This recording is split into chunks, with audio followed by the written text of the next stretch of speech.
नमो भगवते वासुदेवाय। नमस्कार दोस्तों, स्वागत है आपका अपने यूट्यूब चैनल पूजा और उपाय में। दोस्तों, कार्तिक पूर्णिमा के दिन दीपदान कैसे करना है, गंगा तट पर जाकर आप जैसे दीपदान करते हैं ठीक उसी प्रकार अगर वहाँ नहीं जा पा रहे हैं किसी कारणवश, तो घर पर ही आप गंगा दीपदान कैसे कर सकते हैं, बिल्कुल उसी विधि से वो आपको पूरा करके दिखाने वाले हैं। पूरी विधि इस वीडियो में आपको जानकारी मिलेगी। देखिए, दीपदान जो होता है कार्तिक मास में, दीपदान का विशेष महत्व होता है। अगर आप सभी दिन नहीं कर पाए हैं तो कम से कम पूर्णिमा के दिन, जिसे देव दिवाली भी कहते हैं, देवों की दिवाली होती है, उस दिन दीपदान आपको ज़रूर करना चाहिए। इससे क्या होता है, पूरे कार्तिक का जो पुण्य फल होता है दीपदान का, वो आपको कार्तिक पूर्णिमा के दिन मिल जाता है। दीपदान कब करना चाहिए, तो सबसे पहले देखिए, दीपदान जो है सुबह सूर्योदय से या तो आप पहले कर लीजिए, सूर्योदय से पहले पहले ही करना होता है, और या तो फिर सूर्यास्त के बाद जो है आपको दीपदान करना होता है।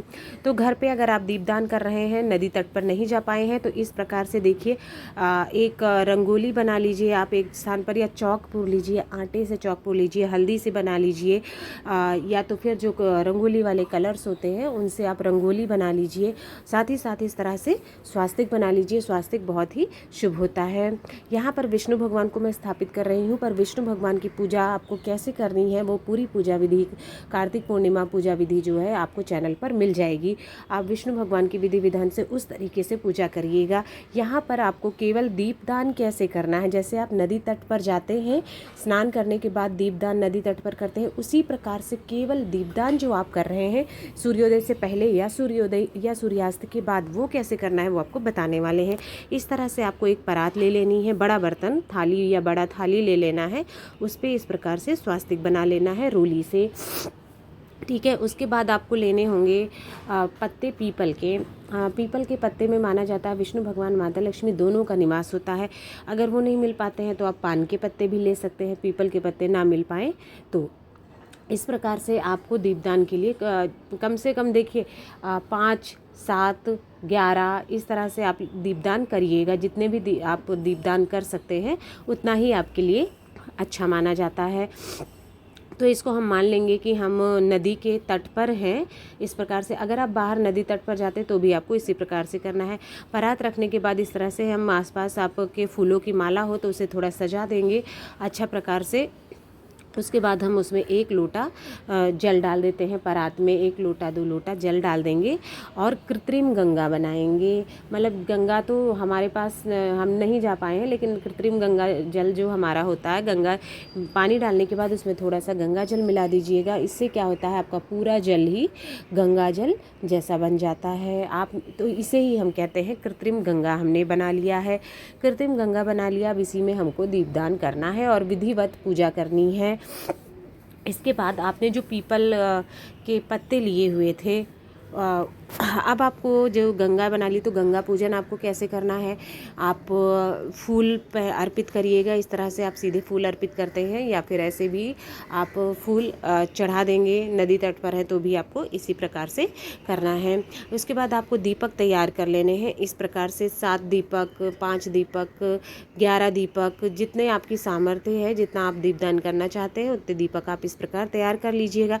मैंने इस प्रकार से देखिए गोल बाती के दीपक तैयार कर लिए हैं, आपको भी तैयार करना है। और उसमें आप घी डाल सकते हैं, तिल का तेल डाल सकते हैं या फिर सरसों का तेल डाल सकते हैं। दीपदान वो आपकी सामर्थ्य है, आपकी श्रद्धा है, कोई कंपल्शन नहीं है कि घी या तेल इसी में चाहिए, ऐसा कुछ नहीं है। आप जिसमें करना चाहें उस तेल में आप दीपदान कर सकते हैं।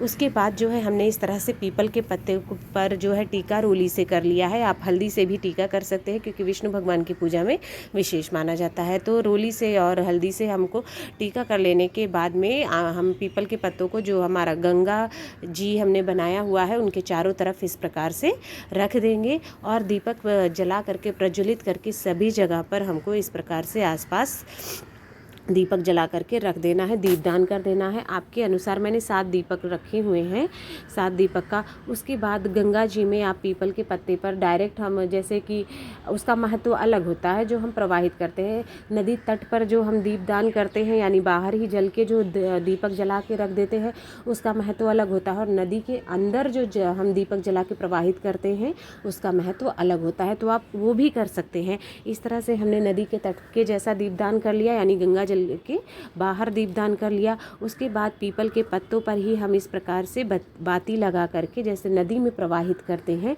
उसी प्रकार से हम इस प्रकार से जो हमने जल कृत्रिम गंगा जल बनाया है, उसमें हम जो है पत्तों को इस प्रकार से रख करके दीप जला करके प्रवाहित कर देंगे, यानी कि दीपदान हम नदी के अंदर कर दे रहे हैं।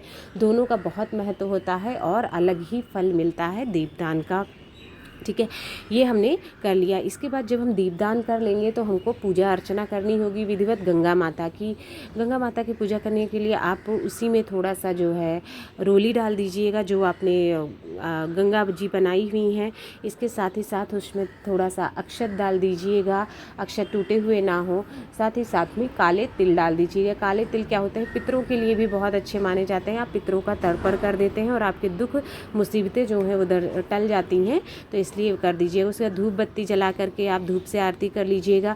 मीठे का भोग जरूर लगाइएगा। कुछ आप चाहे, कुछ नहीं है तो आप शक्कर, चीनी, मिश्री का भोग लगा सकते हैं। इस तरह से गंगा जी में भोग लगा देंगे। उसके बाद बाकी का हम प्रसाद बाहर ही रख देंगे, गंगा जी के निमित्त चढ़ाया हुआ है वो समझ करके।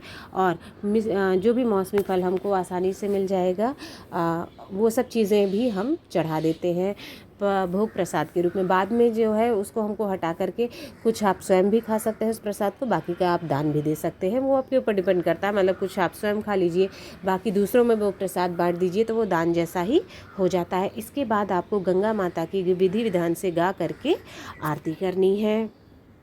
अगर आप घर में हैं तो इस तरह से विधि विधान से आपको दीपदान करना है। जैसा कि आपको बताया, सुबह या तो कर लीजिएगा या लेकिन सूर्योदय से पहले उसका शर्त है, नहीं तो शाम के समय आप सूर्यास्त के बाद पूरा टाइम कभी भी आप कर सकते हैं जब आपको समय मिले। दीपदान का बहुत ही महत्व होता है, दीपदान का बहुत ही आसानी से है। अगर आप गंगा तट पर जाकर कर लेते हैं दीपदान तो बहुत अच्छी बात है, पर हर किसी के लिए संभव नहीं हो पाता है जा करके गंगा तट पर दीपदान कर पाना। तो इस तरह से आप अपने घर में दीपदान कर सकते हैं। भोग प्रसाद जो आपने चढ़ाया है गंगा माता को, बाद में सभी सदस्यों में बांट दीजिएगा। दक्षिणा जरूर अर्पित करिएगा, कुछ ना कुछ। बाद में वो दक्षिणा आप अगर तट पर ही हैं तो किसी गरीब को दान दे सकते हैं, और घर पर अगर आपने चढ़ाया है तो बाद में किसी को भी गरीब को आप दान दे सकते हैं या फिर ब्राह्मण को दान दे सकते हैं।